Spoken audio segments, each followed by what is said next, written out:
Good evening. We are so glad to have you with us this month. We have an outstanding show prepared for you. Uh, as always, I tell you, get pencil, paper, take notes because we have so much information. I don't want you to miss anything. My first guest in talking about everything electric, of course, is the CEO of Valley Electric, and that's Mark Stallings. And Mark, welcome to the show. Good to be here. Nice I, to see you. I am glad to have you here this evening.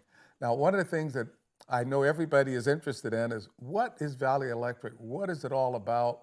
Um, you have a lot of questions because I've been receiving a lot of questions. But the first thing I want to do is introduce you to Mark. And Mark, how long have you been here? And tell us some of your background. I began at Valley Electric on January 6, 2020. Prior to that, I had been in Northern Kentucky at Electric Co-op that served suburbs of Cincinnati and a lot of rural areas just south of Cincinnati, about 62,000 meters and a large co-op.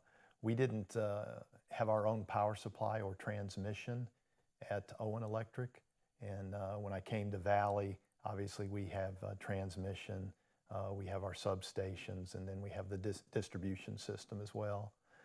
Prior to being in Northern Kentucky, I was in Southern Illinois at another co-op, and I managed that co-op from 2002 through 2009.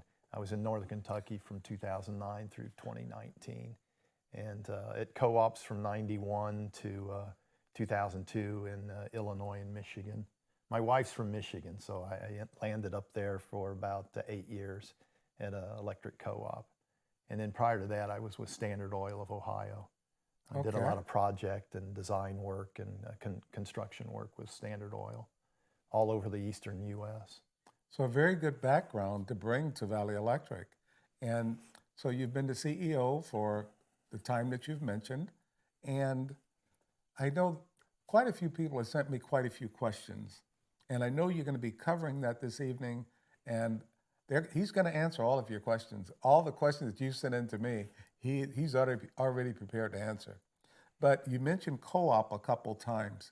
Now, what's the difference between a co-op and a non-co-op entity? I didn't mention it, but I had 2 years at what I call an investor-owned utility. 2 years I worked up in Michigan for Consumers Power Company. An investor-owned utility, Nevada Energy, Duke, American Electric Power, they are owned by the investors. And the investors elect a board of directors, and the board of directors elects a management team. In the co-op, the owners are the members, are the customers. And so we typically call our owners customers.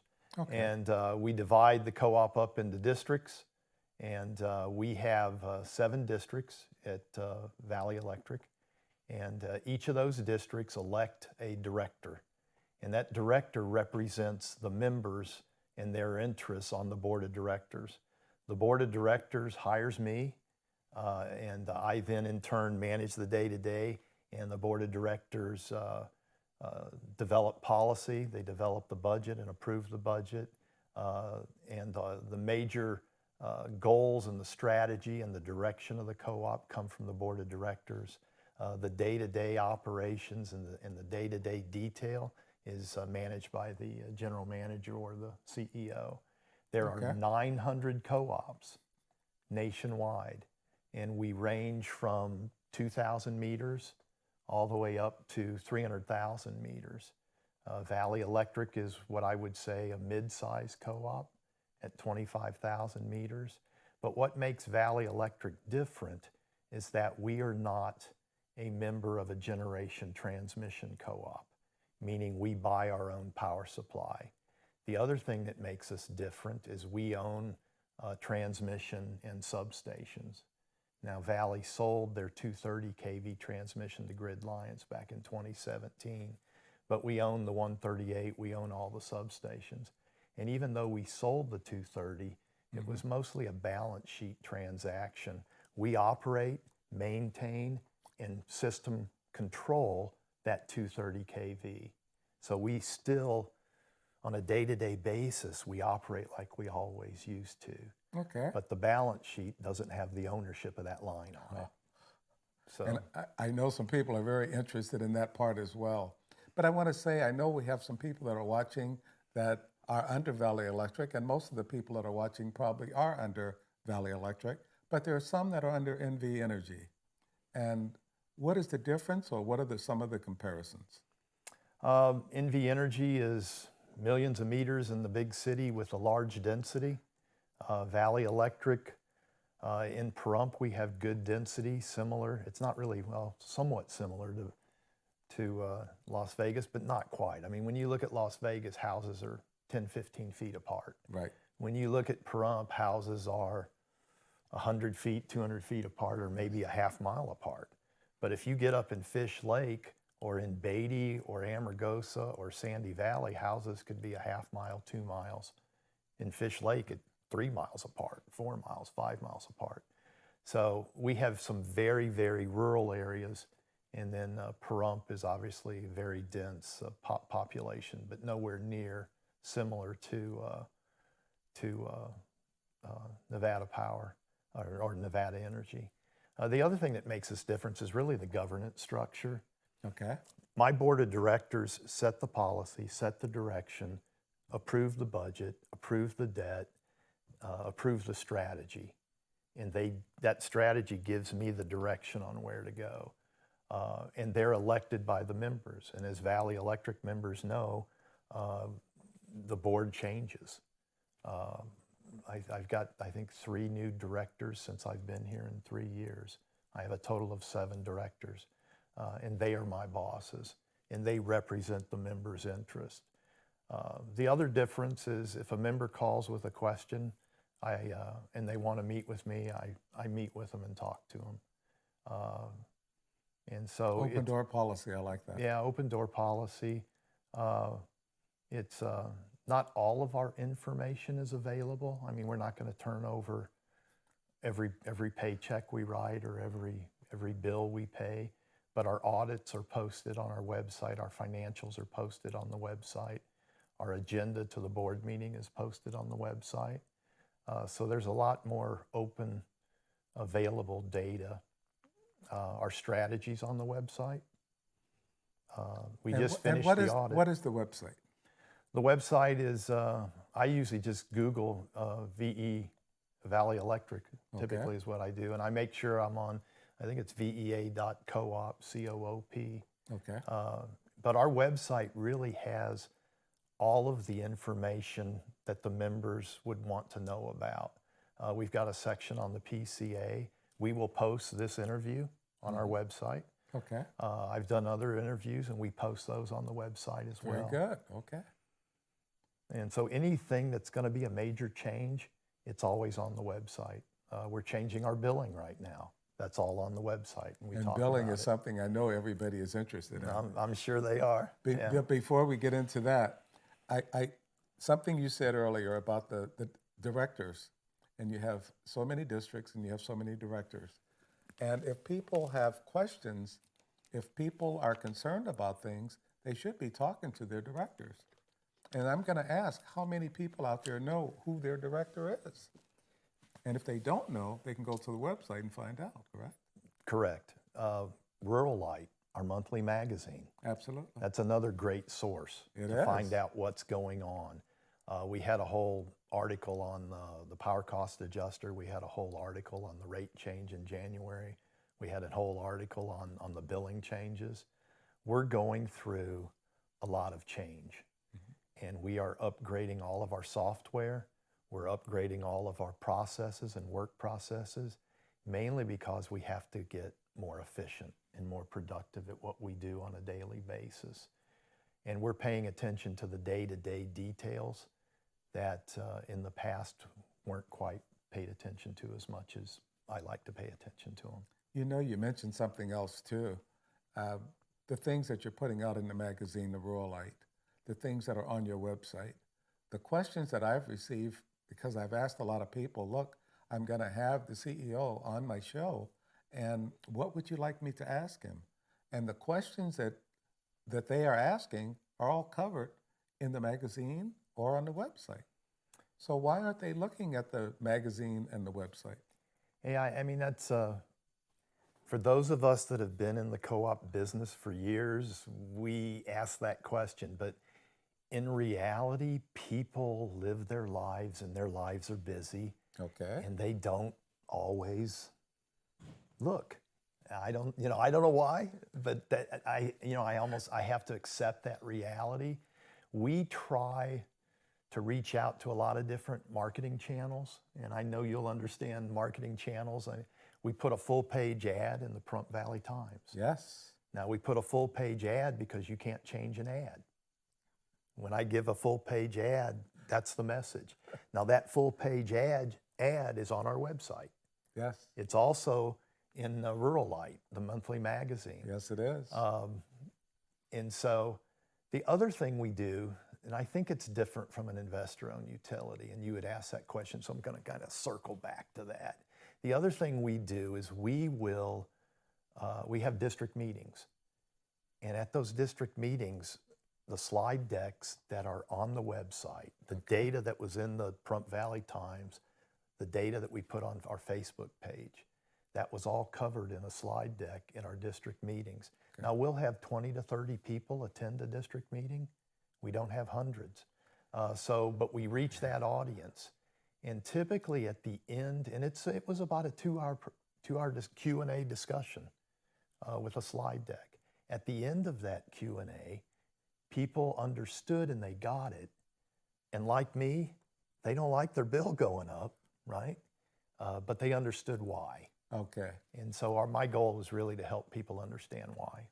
And that's what we're going to be talking about for our next session, because we talk about PCA, and PCA stands for the price cost adjustment. Power cost adjustment. Power cost adjustment. And we'll get to that in our next session. Welcome back. I'm here with Mark Stallings. He's the CEO of Valley Electric. And we've been talking about a lot of things that cover all the people who are serviced by Valley Electric. Now, we know we have people that are also watching that are served by Nevada Energy, and they're looking at that. But you might want to come out and join Nye County and find out exactly what's going on here, because are we better? Are we worse? Mark is here to tell us all about that. And I think it's an eye-opener for all of us. So Mark, tell us more about exactly what's going on. Yeah, I've been asked that question many, many times in the last 6 months. And basically what's going on is the energy markets, the energy environment nationwide, as well as worldwide, is changing. Okay. And if I can put it in the context of we're moving from a carbon economy to a green economy, that change has been going on for the last 20 years at a relatively moderate, slow pace. In the last 3-4 years, it's accelerated. Okay. Mainly because of the regulatory and environmental decisions that have been made by the executive branch over the last 10-12 years. And it's all coming to fruition. It's all coming to play. And what's happening is the supply of electricity is changing to a more renewable base. And the renewable base power supply is available from 9 o'clock to 5 o'clock. And there's excess solar and excess renewable because the sun shines the most once the sun's fully up in the sky at 9 o'clock, and once it starts dropping at 4 o'clock, we see solar production dramatically falling off. Okay. So the typical production hours of solar energy renewable is 9 o'clock to 5 o'clock. Okay. And there's an excess of production in those hours.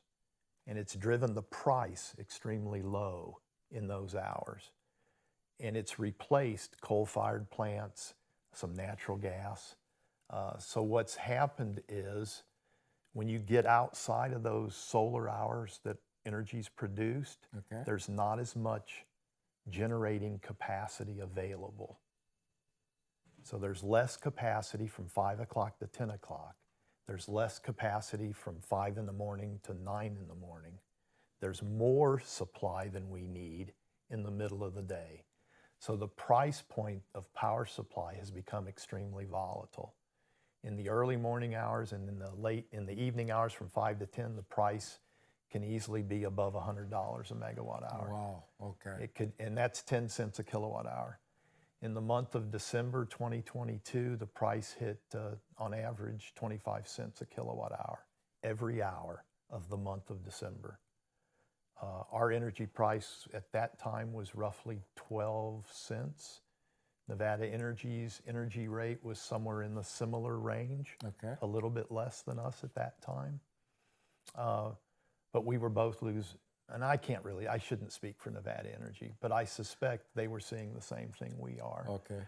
But during the month of December, we were losing money every hour of the day. Wow. And I have never seen that happen.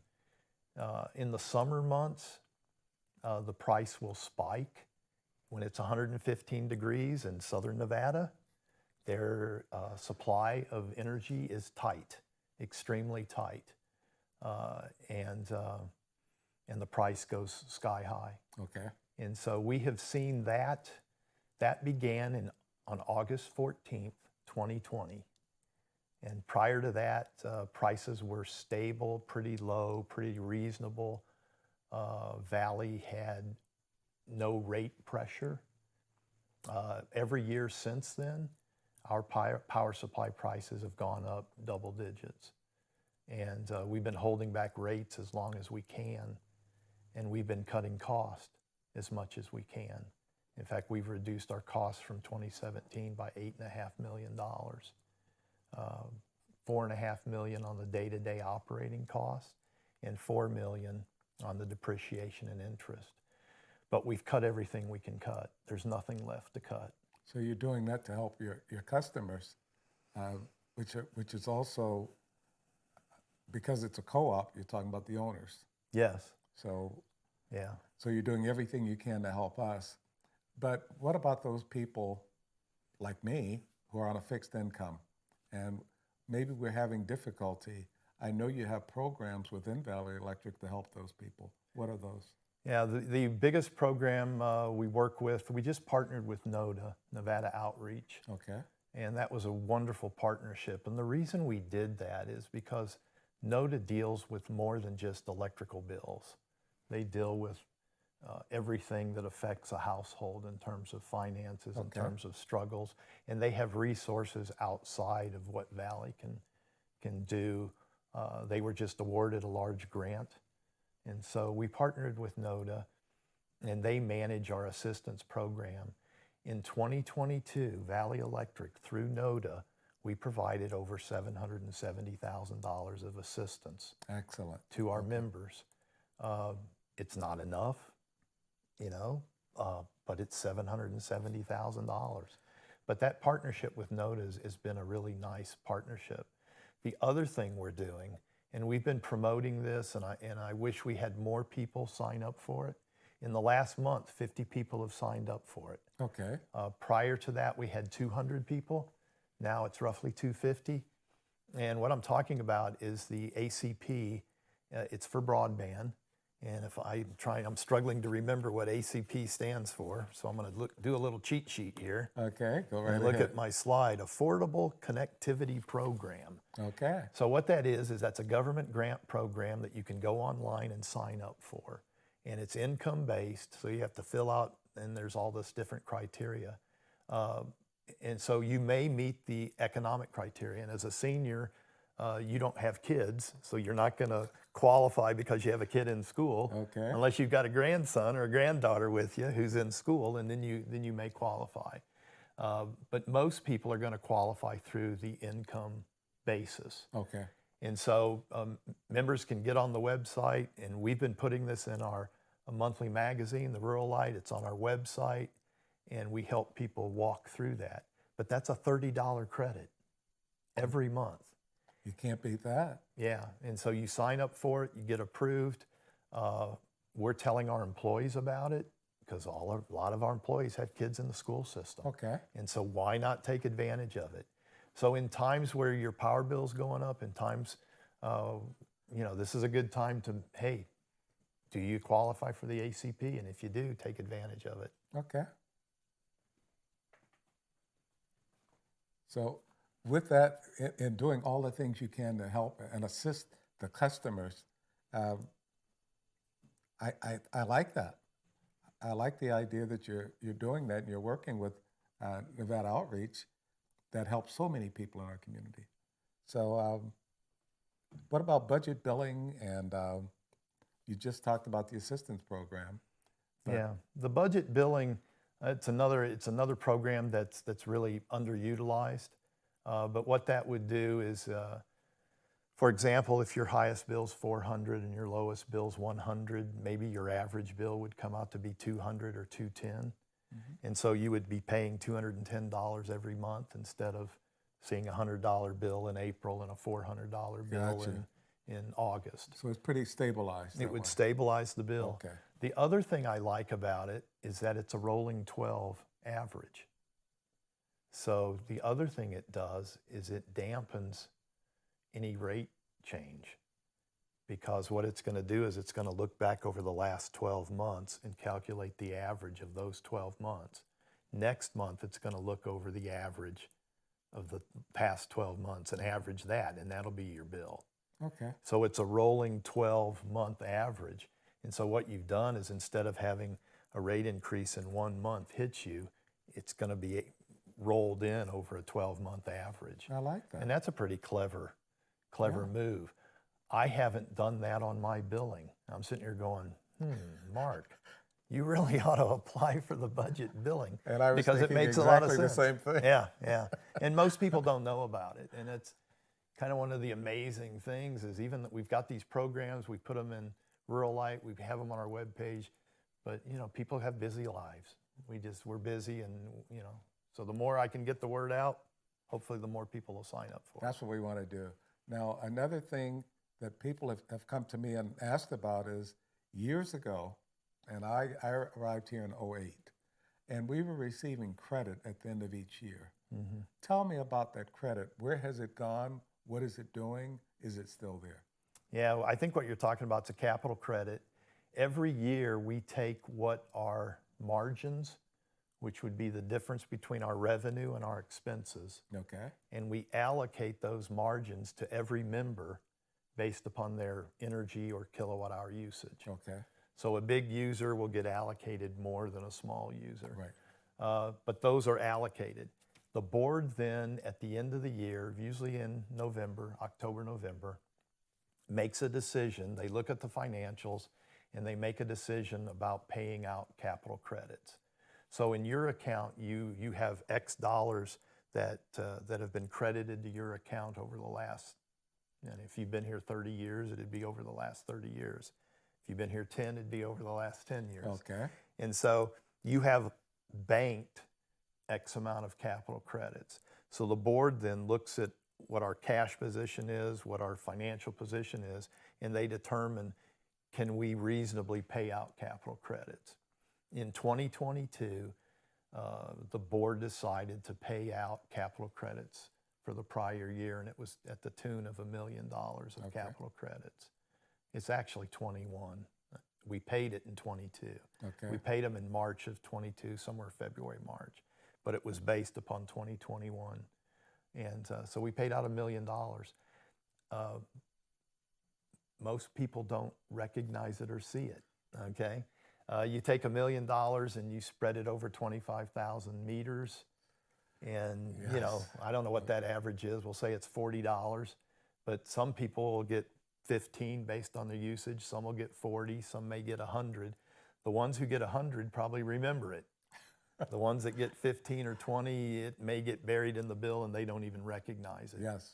And if you never look at your bill, you're not, and it's on your bill as a credit, you'll never know. So We're going to encourage you to look at your bill. We're going to encourage you to, any questions you have about Valley Electric, we want you to contact them. You've looked at their website. Don't forget to read the magazine, and call if you have any questions, because they're there. You can always call. You can always go to the website. Mark is here, and Mark, I want to thank you again for coming and talking to our audience about Valley Electric. And I'd be happy to come back anytime and talk about more issues, because I know we didn't cover all the questions, so I'd be happy to do that. Thank you.